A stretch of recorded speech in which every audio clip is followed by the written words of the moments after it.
Hi everyone, you are listening to the podcast of the Russian House. This is a podcast about trends, discoveries, achievements, and traditions of the Russian speaking world. Today we will be discussing the perception of foreign stand-up comedians in Russia. We will be talking with Matthieu Leduque, a French stand-up comedian and the founder of a show, Moscomedie, in Moscow. Hello, Valeria. So let's start with the question, why did you begin practicing stand-up comedy in Russia? Where else do you perform? I started to perform in Russia. Yes, it was my first stand-up. It was in English. And I started because I remember at this time it was just after COVID. And I wanted, before this, I was not really into the international community in Moscow with other expats. And after COVID, I realized, of course, I missed some social interaction, especially outside of my work. So I went to English stand-up comedy show, and I liked it, but it was an open mic with some beginners, and I realized maybe I can try. It's something I really wanted to try. I did some theater. I did a lot of public speech in my different jobs career. So when I saw the English stand-up, I wanted to try. I did try. And it became more and more regularly. I started to perform like every week, and then I created the French stand-up in Moscow. It's called the Moscomedie. I started to perform also in French, but still in Russia. And I started to for my work. I'm traveling a lot, so I did stand up in other country in English. I did stand up in Los Angeles. I did stand up in Toronto, in Canada. I did stand up in Paris. It was in French. I did stand up in Barcelona. I did stand up in Istanbul, in Tel Aviv, and in Tokyo, in Japan. I hope I'm not forgetting one. Istanbul. I say Istanbul? I said Istanbul. But it was during few years, and then in Moscow, where I perform mostly, I realized how audience in English and in French is small. Let's be honest. It's serious, but regularly we have the same people coming because since 2 years it's much less expats in Moscow. So mostly people who are coming are polyglots, Russians, who speak many languages, and they come to stand-up show. But they like it, which is good, but they come again and again. So we need to write new jokes, which is normal. But as many comedians knows, before your material is ready, you need to try it few times, and if you cannot change your material each time. If you do it, it doesn't help you to build a solid set. That's why I decided to perform in Russia. My Russian level was not amazing, but I decided to try because the potential was big. When you perform in Russian in Moscow, you can in one evening do two or three, maybe. I think you can do three open mics the same evening and trying three times the same day the same jokes, for example, which is very good for practicing and for progressing in stand-up. So I guess this is how I started, why I started. So what are the features of Russian stand-up comedy that make it unique in comparison to other styles? If we compare about country, I don't pretend I know the stand-up of all the country everywhere in the world, all the styles, but something I noticed about Russian stand-up in Russia, if we talk about Russia first, it's many subjects you cannot start, and it makes the style very different because stand-up you used to talk in other country about what bother you, the problems, the society crisis, tension about situation, and those tension create a comic resort, a comic situation when you can stress a problem in society, an absurdity. In Russia, usually when it's a big problem in society, you cannot talk about this in stand-up. So it creates a very big special thing about Russian stand-up. Also, something stand-up in Russia is pretty new if you compare to a country like USA, for example, of course. So there's a lot of subject where the public don't don't want to talk or don't want to connect with, and some audience member think if they laugh at one subject, it means they like the subject. And if the subject is very dark, on a very very sad idea, that the comedian will turn into a funny subject, a funny twist. If the idea at the beginning it's dark, the audience can freeze instantly and decide not to come with you, and they decide to not even listen. They close, and it's poker face, close face. I think it's something kind of specific to stand up in Russia. Also, many comedians try dark humor, but dark in the sense of they make themselves in a dark place. Talking about, I will say the dramatic artist with his life of poor, the poor life of an artist trying to live off his art, and who make him like a dramatic art seeing with little money and a lot of depression subject and things like this. This is really strong in Russian stand-up, mostly at the open mic level when people are trying stand-up, because it's so many people who try this style that I can call a deadpan. Like when the life the artist tries to describe is so hard or so pathetic, the pathetic of the situation, that the audience want to slap itself in the face like, oh my god.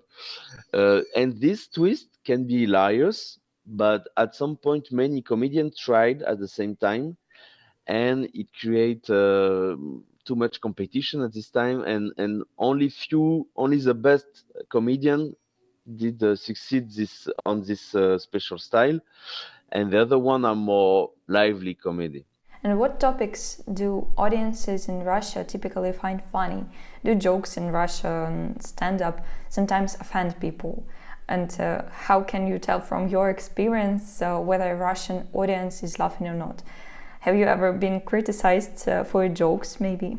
Immigration topics works kind of well, because as I told you, the range of subjects you can approach is quite of limited.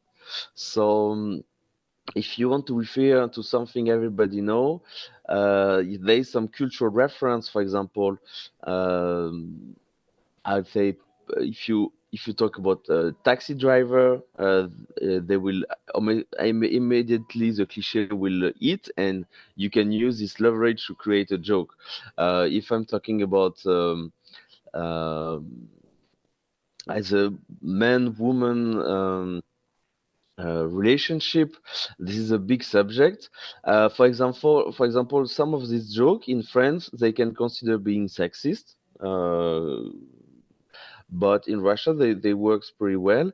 My angle is different because as a foreigner, of course my angle is kind of different. I talk about Russian food a lot, and my perspective as a foreigner in Russia. And for example, Russian food, it's not a subject any other comedian use, because who want to talk about food when it's, I mean, if it's your national food, you don't even pay attention to it. And as a foreigner, I describe a lot of about Russian food, and and usually people are surprised, and in my stand-up it works. I also have some twist about Russian words that I misunderstood, and all the misunderstanding I had. Uh, this the the misunderstanding about a language, for example, English, it works very well because we are all struggling learning languages. But in Russia, like everywhere, in Russia, like everywhere, for example, in France, making jokes about me being bad in English, it won't work very well. If I make jokes about my English level is bad because I think everybody tried to learn English in French, and I don't know why, but it won't create anything because people can't really refer to it. If you talk about the struggle of learning English or speaking in other country, Russian will very easily connect with this, and it's I think it's a kind of sure subject who will make you laugh. My joke in Russian often people. Um, no, I never I had little situation like this really, or never, I guess, or not offended. Um, of course, I tried to be some not aggressive, but I tried at some point to be provocative, but very fast it turned. If I try to be provocative on my view on Russia, very fast it turned like the French guy judging us, and it looks like I feel myself superior, which is first it's not true, and secondly it's not funny. It's very hard. I don't say it's impossible, but it's very hard to come on stage and to put yourself in a upstage level and judge people and punching down. It doesn't create a lot of comic potential. You can play a very bad person on stage, but it's a character, and it's very hard to create this atmosphere, especially if you have only 5 minutes in open mic. So I don't try offensive joke, and I didn't get many offense. Sometimes I did sarcasm. I remember I said I tried sarcasm to say, for example, to explain, because one of my subjects is why I came to Russia, and I tried the sarcastic way to say, "Oh, I came for the food, I came for the weather, I came for the people."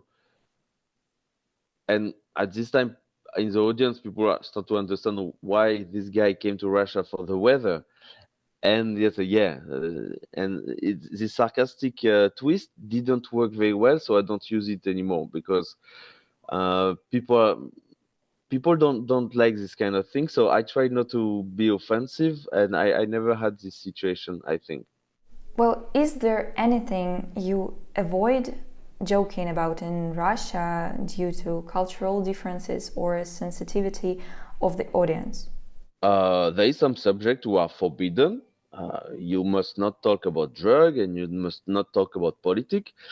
Some clubs make this very seriously. Some clubs don't care. Some clubs just warn you, and some clubs just ban you if you start to talk about those subjects. So there is some forbidden subjects. Sometimes even if you should not mention some brand who are banned, who are not working in Russia anymore. For example, Instagram, Facebook, thing like this. You're not supposed to mention this thing. Um, uh, so this subject, for example, I did some joke about this. For example, I did joke about French election, French protest. The joke is not about French protests, so it's not about Russian politics. So I can do them. Uh, and the way I construct the joke, I'm not stepping in the forbidden zone about talking about Russian politics, but the audience understand it's a mirror effect. I'm talking about French politics, and and people understand why I want to say. but I'm not stepping in anything forbidden for my own security and by respect of people working with me and try to keep the job they like. Um, and there's subjects I don't really like. For example, the in general I don't really like cliche, so I make jokes about cliche. But for example, all the cliche about uh, French French people being Casanova, or I mean me. I tried this thing, but each time I try to talk about my personal relationship uh, with woman as a foreigner in Russia, each time it turned into it looks a little bit too much like I'm a different kind of human. I'm not like you, and I don't like this way, so I don't use this subject, for example, because I didn't find a good way to make it realistic and funny at the same time. Uh, yeah, for example, this kind of subject I don't use. Or each time I travel, because I did travel a lot, yes. The subject of traveling is not very comfortable because many people in Russia now don't have the possibility to travel abroad. It's very hard. It take a lot, um, and sometimes the visas are just not too hard to get for Schengen, for example, or for US. So if you talk about this subject, it will create a distance between you and the audience who cannot refer to your joke, or they would be jealous of if you talk about that you're traveling every month. So this subject, I personally I don't do them, but for a reason that it will be hard to make it funny because it's too far from people; they cannot connect with it.